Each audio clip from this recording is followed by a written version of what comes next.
안녕하세요. 허브경제TV입니다. 오늘 볼 종목은요, 테슬라를 좀 보도록 하겠습니다. 네, 테슬라는 이제 여전히 좋은 얘기가 나오지는 않고 있습니다. 일단은 2025년은 역사적인 해다. 그래서 테슬라 주가의 체크포인트라면서 좀 뉴스가 나오긴 했는데, 이거는 일전에도 저희가 한번 언급을 해드렸던 부분이었기 때문에 뭐 그렇게 크게 볼 필요가 있나? 뭐 이런 생각을 하지만 그래도 뉴스에 나왔으니까 가격 할인이라든지 생산 차질로 매출은 좀 감소할 수 있다라는 얘기가 나와주고 있거든요. 뭐 생산 차질의 원인도 그 신형 모델 Y 생산 전환 작업으로 인해서 일시적인 생산 차질이다라고 얘기하는데, 저번에 그 설날이었죠. 구정 때도 이 중국에서도 이 구정을 기준으로 해갖고 모델 Y랑 그 뭐였죠? 뭐 또 다른 차종이 있었는데 모델 3였나요? 이 차종이 일단 생산 라인을 중단을 하고 이 새로운 신형 모델 Y를 좀 생산한다라고 해갖고 생산이 조금 차질이 있다. 뭐 이런 얘기도 있었던 부분이었죠. 일단은 뭐 4분기에는 실적이 좀 기대치를 밑돋기는 했지만은 시장은 단기적인 실적 부진보다는 테슬라의 장기적인 성장 잠재력에 더욱 주목을 하고 있다. 실적 발표 후에 오히려 주가가 반등이 나와줬다라는 얘기가 나와줬죠. 물론 이제 더 크게 하락하고 있는 모습이기는 하지만, 일단은 여기 표를 놓고 보면은 유로 로보택시죠. 이거 6월 달에 그리고 옵티머스 본격적인 생산 보급형 전기차 모델 출시한다. 하락은 이제 관세라든지 중국과의 경쟁 업체의 성장이라든지 판매량 감소, 그 다음에 여기는 나오지 않았지만 뭐가 있다? 결국은 트럼프의 옆에 붙어서 정치하는 머스크, 이 얘기도 있습니다. 일단은 뭐 비아드 같은 경우도 테슬라의 격차를 벌이겠다라고 해서 8조 정도를 증자하면서 계속해서 좀 투자를 하겠다라는 얘기가 나와주고 있기는 합니다. 단순하게 전기차의 개념만 놓고 본다라고 하면은 테슬라가 절대적인 1강에서 지금 조금 많이 내려왔다라고 보시는 게 맞는 것 같아요. 10년 전, 10몇 년 전에는 테슬라가 절대적인 1강이었죠. 근데 그 뒤로 많은 대기업들, 뭐 완성차들이 전기차 시장으로 진출을 하면서 테슬라가 월등한 1등에서 조금 벗어나기 시작을 했다라고 보셔도 될 것 같고요. 그 중에서 정말로 가파르게 따라가는 것은 바로 중국 전기차다, 이렇게 보시면 될 것 같습니다. 일단은 뭐 테슬라 쪽에서만 놓고 본다라고 했을 때 중국이랑 관세 전쟁 미국이 지금 진행을 하고 있거든요. 그래서 오늘 보니까는 중국도 뭐 일부이기는 하지만 일부 상품에 대해서는 보복 관세를 좀 했다라고 보셔도 될 것 같아요. 부과를 했는데, 일단 부정적인 영향이 있다라고 하면은 생산 비용은 당연히 상승을 할 수 있겠죠. 중국에서 상당량의 부품을 조달하고 있는데 관세로 인해서 생산 비용이 증가할 수 있고, 생산 비용이 증가하면 당연히 완제품에 대한 가격도 증가할 수밖에 없는 부분이죠.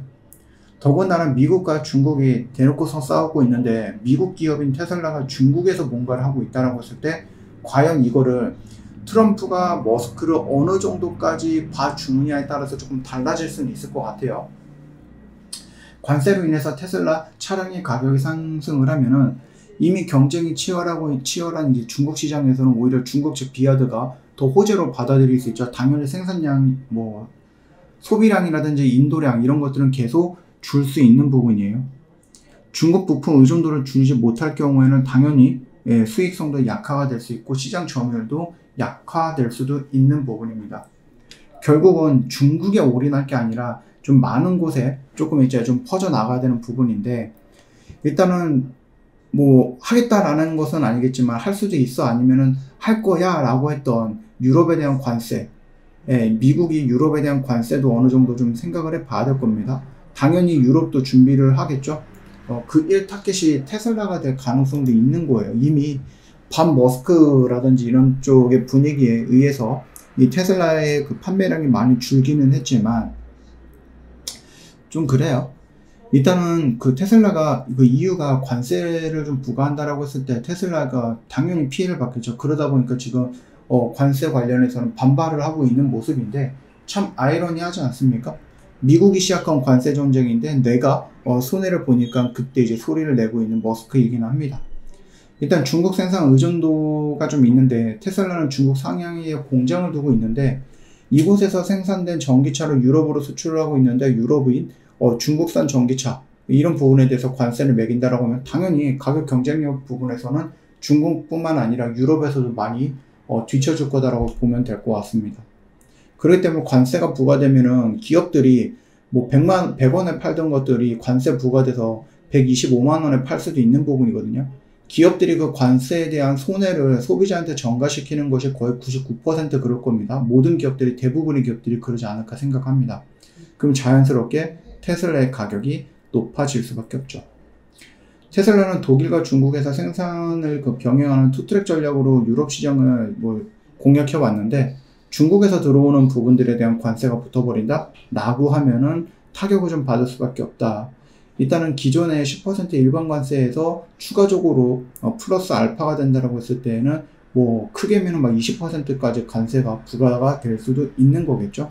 일전에 한번 뉴스에 나왔던 것은 한 7.8% 정도 추가 관세 이야기가 나오긴 했는데, 그거는 이제 미국이 유럽한테 몇 %의 관세를 던지느냐에 따라서 조정이 될 수도 있을 것 같다라고 생각을 합니다.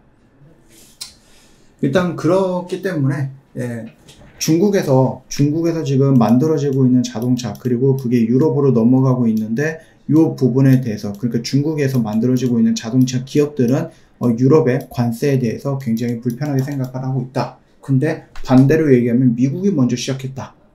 테슬라, 머스크야, 네 옆에 있는 트럼프가 먼저 시작을 했어. 그러니까 너도 피 좀 봐. 라고 해도 되는 거 아닌가? 이런 생각을 합니다. 일단은 지금 테슬라의 분위기가 그렇게 좋은 거는 아니지만은, 그럼에도 불구하고 우리가 단순 전기차의 판매량, 전기차라는 그 키워드 안에 테슬라를 놓고 보기에는 얘는 이미 너무 덩치가 커졌다. 너무 굉장히 다양한 분야로 좀 진출해 있기 때문에 눌리는 구간에서 우리가 비중만 잘 조절해서 접근해 놓는다라고 하면은 결국은 내가 승자가 될 거야 라고 생각을 하는 종목인 거죠. 그 점만 여러분들이 좀 참고하시고, 좀 급하지 않게끔 천천히 물량을 조금씩 모아간다라는 생각으로 도전을 해보시는 것도 저는 나쁘진 않다라고 봅니다. 저 허브경제TV 공식 채널 보시면은요, 굉장히 좀 중요한 뉴스들, 시장에서 봐야 되는 것들만 정리해서 올려놓고 있습니다. 저희는 미장도 하고 있고 국장도 하고 있어요. 그래서 미장의 흐름보다 국장의 흐름이 요즘 더 좋죠. 그러니까 여러분들도 내가 한국 시장이 너무 어려워서 미국 시장으로 넘어갔다라고 하면은, 지금 미국 시장이 어려우면 다시 한국 시장으로 넘어올 수도 있는 부분이죠. 저희 영상 댓글에 링크 있으니까 클릭하시고 들어오시면 될 것 같고, 저희 2분기를 준비해서 스윙 종목들 지금 딱 선별해갖고 접근을 하고 있습니다. 분할로다가 물량을 조금 모아가고 있는데, 지금 시장이 조금 흔들리면서 여기까지 올까? 과연 여기까지 올까? 라고 했던 자리까지 왔습니다. 우리한테 너무나도 유리한 자리예요. 여러분들 여기 라인에서는 좀 도전을 해볼 만한 자리입니다. 다만 스스로가 어떤 종목인지 모르겠다, 나 혼자 하기에는 조금 살 떨린다 하시는 분들, 저 허브경제TV 언제든지 찾아오셔도 됩니다. 오늘 하루도 고생 많으셨습니다.